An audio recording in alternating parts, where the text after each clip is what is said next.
Drishyam film का वो दृश्य तो आपको याद ही होगा जहां पर पुलिस एक तालाब से कार निकालती है और कार के साथ निकलती है लाश। ऐसा ही एक दृश्य भिलाई में भी देखने मिला जहां पर पुलिस ने स्कूटी के साथ निकाली एक लाश। आखिर ये लाश किसकी थी, क्यों किया गया था इसका मर्डर, किसने किया था इसका मर्डर और क्या कहानी थी इसके पीछे, इस पूरी कहानी को सुलझाया बताया आज दुर्ग के एसपी सलभ सिन्हा ने। दोस्तों दरअसल ये घटना भिलाई 3 की थी। यह घटना आपके रोंगटे खड़े कर देगी क्योंकि ऐसी घटना भिलाई में अमूमन नहीं होती। क्या बताया एसपी सर ने और क्या राज उगला आरोपियों ने, देखिए इस पूरे वीडियो को और इस वीडियो को शेयर जरूर कीजिएगा जिससे पूरा भिलाई सावधान रहे, सचेत रहे और इस प्रकार की घटनाओं से बचा रहे। दिनांक 1 जून 2023 को भिलाई 3 थाने में सूचना मिली कि एक महिला के द्वारा सूचना दी गई कि उसका पति पिछले रात भर से गायब है।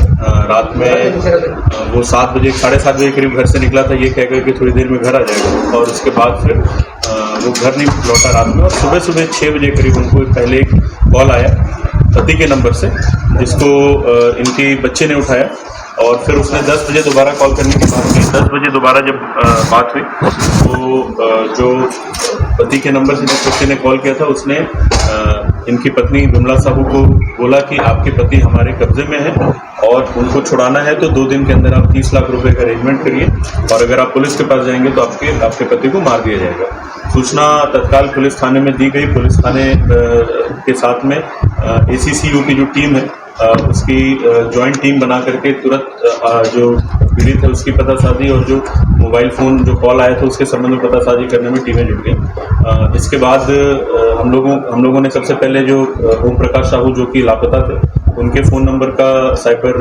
CDR एनालिसिस किया। CDR एनालिसिस के दौरान ये पता चला कि बीच बीच में उनका फ़ोन ऑन होता है फिर ऑफ हो जाता है और अलग अलग लोकेशंस में उनका फ़ोन ऑन हो रहा था और फिर ऑफ हो जा रहा था। तो इनिशियली ये सस्पिशन था कि शायद उनको ले करके साथ में घुमाया जा रहा है। तो हम लोगों ने साथ टावर डंप डेटा वगैरह भी अलग अलग इलाकों के निकाले जहाँ वो उनके लोकेशन आए थे और उसके अलावा फील्ड में भी हमारी पार्टियां थी क्योंकि जो कॉल आया था उसमें ये कहा गया था कि हम लोग महादेव ऐप से बात कर रहे हैं। तो हम लोगों ने जो भी पिछले रिकॉर्ड थे जिनका ऐप के संबंध में उनके संबंध में पतासाजी करना चालू किया। साइबर एनालिसिस के से हमको 1-2 नंबर मिले जो कि थोड़े डाउटफुल लगे, सस्पिशियस लगे, जो इनके हस्बैंड के साथ कांटेक्ट में भी थे और जिस क्षेत्र में ये घूमे थे उनके आसपास उपस्थित भी थे।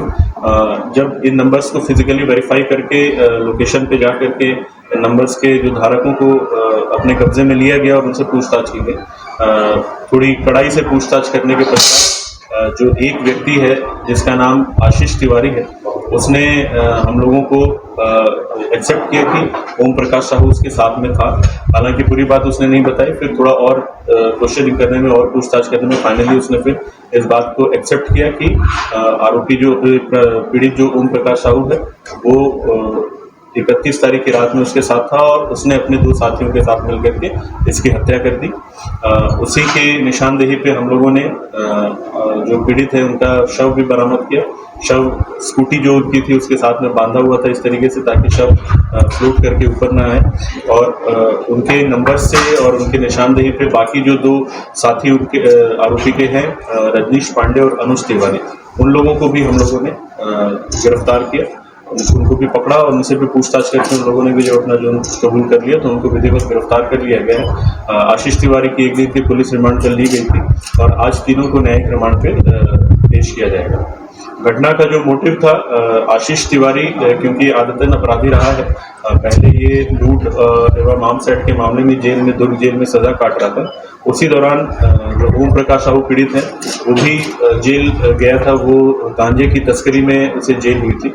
जेल में इन दोनों की पहचान हुई और वहाँ जान पहचान होने के कारण ये लोग जब ओम प्रकाश साहू बाहर आया तो ये लोग एक दूसरे को किसी तरीके से कांटेक्ट करके रखे थे और इसने ओम प्रकाश साहू ने आशीष तिवारी को ये भरोसा दिलाया था कि वो बाहर आकर के उसकी जमानत करा देगा। उसके एवज में उसने कुछ पैसे लिए थे 30,000 रुपये। उसके अलावा ओम प्रकाश साहू ने कुछ और पैसे आशीष तिवारी का कुछ दूसरा काम करने के लिए भी अपने अकाउंट में डलवाए थे। कुल लगभग 1.5 से 1.5 लाख रुपए उसके अकाउंट में आशीष तिवारी ने डाले थे। आशीष तिवारी को ये लगता था कि ओम प्रकाश साहू काफ़ी रिसोर्सफुल बंदा है क्योंकि ये गांजे का भी व्यापार करता है, पहले ज़मीन दलाली से भी जुड़ा हुआ था और रिसेंटली सट्टे के व्यापार से भी सट्टा भी खिलाता था, जो मटके वाला सट्टा होता है, तो उससे ऐसा लगता था कि इसके पास काफ़ी पैसा है। तो ये बाहर आने के बाद, जेल से छूटने के बाद इसने पैसे भी मांगे उससे, तो उसने जो उसके पुराने 1.5 लाख रुपए थे वो नहीं दिया। तब इसको ऐसा लगा कि इसका अपहरण करके इससे, इसके परिवार से एक मोटी रकम वसूली जा सकती है।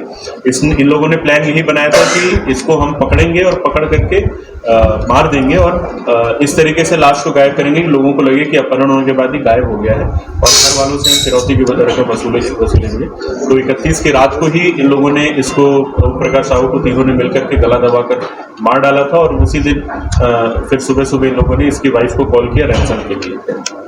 तो पूरी घटनाक्रम में शुरू में जो महादेव सट्टा ऐप की जानकारी या की बात आई थी, तो पूरी पूछताछ में ये पता चला या ये समझ आया कि इन लोगों ने जो महादेव ऐप का नाम दिया था वो पुलिस को गुमराह करने के लिए, ताकि हमारी विवेचना किसी दूसरे दिशा में रहे, गुमराह करने के लिए नाम दिया था।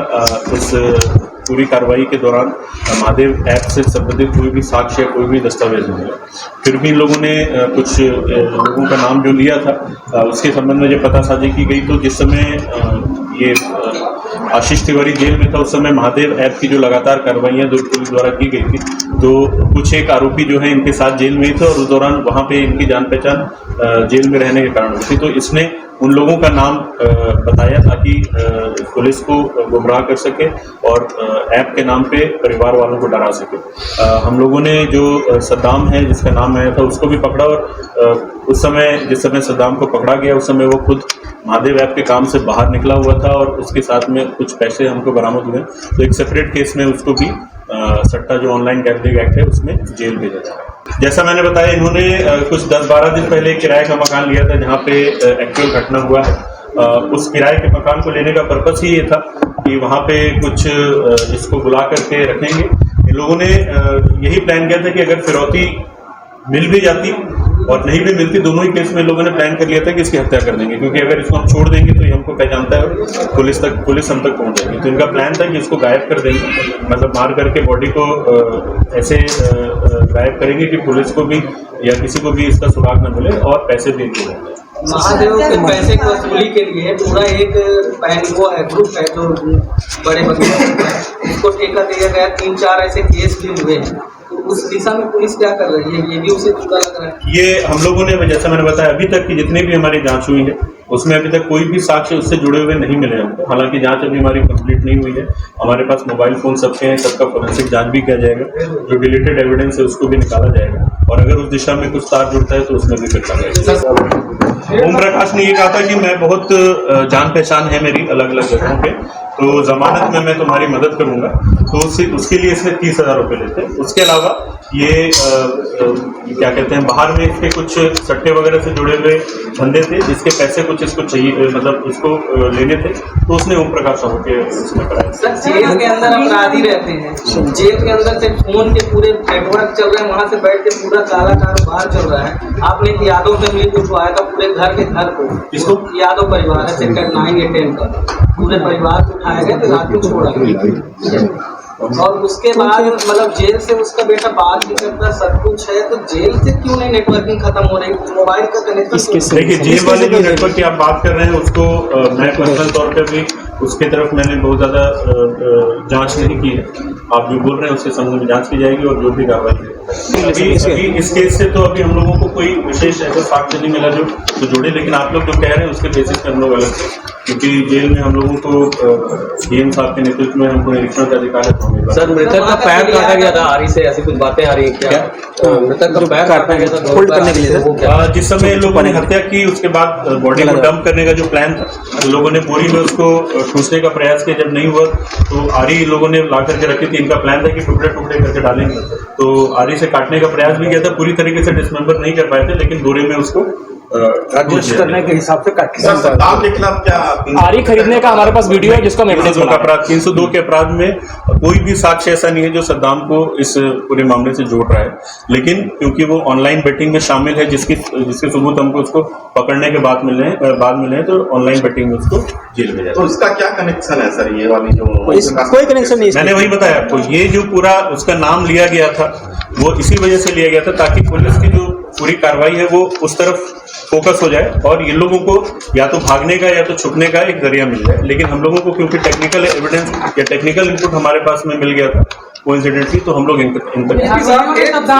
पैसा लिया था, तो बाकी जो 2 साथ दिए उसका जी वो उनसे भी कुछ दुश्मनी वो नहीं, वो आशीष तिवारी के पुराने परिचित हैं। इनमें से जो रजनीश है वो भी ऑलरेडी मर्डर केस में जेल जा चुका है। तीनों एक ही गांव के रहने वाले हैं, रीवा मध्य प्रदेश के रहने वाले हैं और ये तीनों ही फर्नीचर के फील्ड पे काम करते हैं। तो उस तरीके से इनकी जान पहचान थी और क्योंकि आदतन अपराधी है तो इनका साथ में उठना बैठना मिला एक साथ और इनको ये भी उसने प्रॉमिस किया था कि जब रकम मिलेगी फिरौती की रकम तो उसमें इन लोगों को भी बंटवारा हिस्सा मिलेगा। सर एक उनको मृतक की पत्नी के पास फोन आया था, वो फोन में क्या बात हुई? उसने ये बोला था, मृतक की पत्नी के पास जो फोन आया था उसमें ये कहा गया था कि आपके पति हमारे कब्जे में है, 2 दिन के अंदर 30 लाख रुपए दीजिए, अदरवाइज उनको उनकी हत्या कर दी जाएगी। पहले हत्या कर दी, हत्या उससे पहले हत्या पहले कर दी। सर जहां हत्या की है और जहां बॉडी मिली उसकी दूरी कितनी थी और ये लोग कैसे ले गए वहां से? ये लोग स्कूटी जो बोरे में भर करके जिस तरीके से उसको करके स्कूटी के सामने रख करके लगभग 2.5 से 3 किलोमीटर के बीच का रात के प्रार्थी को रात में बॉडी डिस्पोज करते हैं, पूरा लोग ले जाते हैं बोरे भर के। ये तो सिर्फ पुलिस की नजर आ रही है। बिल्कुल, मैंने पिछले बार भी कहा था कि गश्त का हमारा जो सिस्टम है, गश्त का जो अभी पूरा बोल है, लेकिन आपको ये भी पता है कि पिछले 2-3 दिन से कुछ बड़े आयोजन है जहाँ पे पुलिस का काफी बल वहाँ पे लगा हुआ है। किराए का घर कितने समय से लिया गया था? 15 दिन पहले। आसपास के लोगों ने कोई ऐसी जानकारी नहीं दी एक्टिविटी? कुछ सीसीटीवी फुटेज को बता सकते हैं सर वहाँ पे आरोपी बुला लीजिए। संभावित उसके ये थे कॉन्टैक्ट में थे, उनका जो टावर डंप में काफी सारे नंबर हमको मिले थे, उनका पूरा एनालिसिस किया तो हजारों में संख्या रही होगी, मतलब एग्जैक्ट संख्या में जहाँ मोबाइल चालू हुआ था वहाँ का डंप निकाला गया। 1.5 लाख रुपए इन्होंने मांगा, 1.5 लाख की जगह 30 लाख रुपए मांगे, तो उसका आर्थिक स्तर था क्या उसमें? नहीं ऐसा नहीं। आरोपी के मन में था कि मैं 30 लाख मांगूंगा, लेकिन फिर भी दबाव करके कुछ 8, 9, 10 लाख रुपए तक मुझे मिल जाएंगे, ठीक ठाक अमाउंट मिल जाएगा, क्योंकि उनको ये पता था कि ये अवैध व्यापार करता है गांजे वगैरह का और कुछ सट्टा वगैरह लिखता है, तो उनके मन में था कि इसके पास कुछ ना कुछ अमाउंट होगा। तो सद्दाम का ही नाम क्यों लिया आरोपियों ने? इतने सारे महादेव, क्योंकि जिस समय ये जेल में थे आरोपी तीनों, उसी समय मार्च के महीने में सद्दाम और उसकी टीम को गिरफ्तार करके जेल भेजा गया था, जहाँ इनकी जान पहचान हुई। दोनों का जेल में जान पहचान। सर घटना उस समय सद्दाम का नाम शुरू से चल रहा था और ये भी चर्चा पूरे शहर में है कि सद्दाम कुछ पुलिसकर्मी पूरा लोकेशन बता रहे, कहाँ तक सही है? जैसा मैंने आपको बताया, अभी तक की जांच में ऐसा कोई भी साक्ष्य नहीं मिला है जो कि घटना से सद्दाम को जोड़े, और साथ ही साथ जो आप बात बोल रहे हैं कि उसको लोकेशन बताया जा रहा था, वो घटना मतलब उसका नाम आने के विदिन 2 घंटे में उसको पकड़ लिया। अगर लोकेशन ऐसे आउट होता तो उसको पकड़ना मुश्किल होता। ये आशीष तिवारी जो मुख्य आरोपी है, ये अनुज है और ये रजनीश, ये तीनों लगभग एक ही गांव के हैं, रीवा देव तालाब के आसपास के। ये दोनों कजिन है, चचेरे मौसेरे भाई हैं वो दोनों, और ये उसी गांव का है। तो जहाँ जिस घर में किराए में लेते वहाँ सीसीटीवी लगा हुआ था, उसका फुटेज बाद में जारी कर देंगे।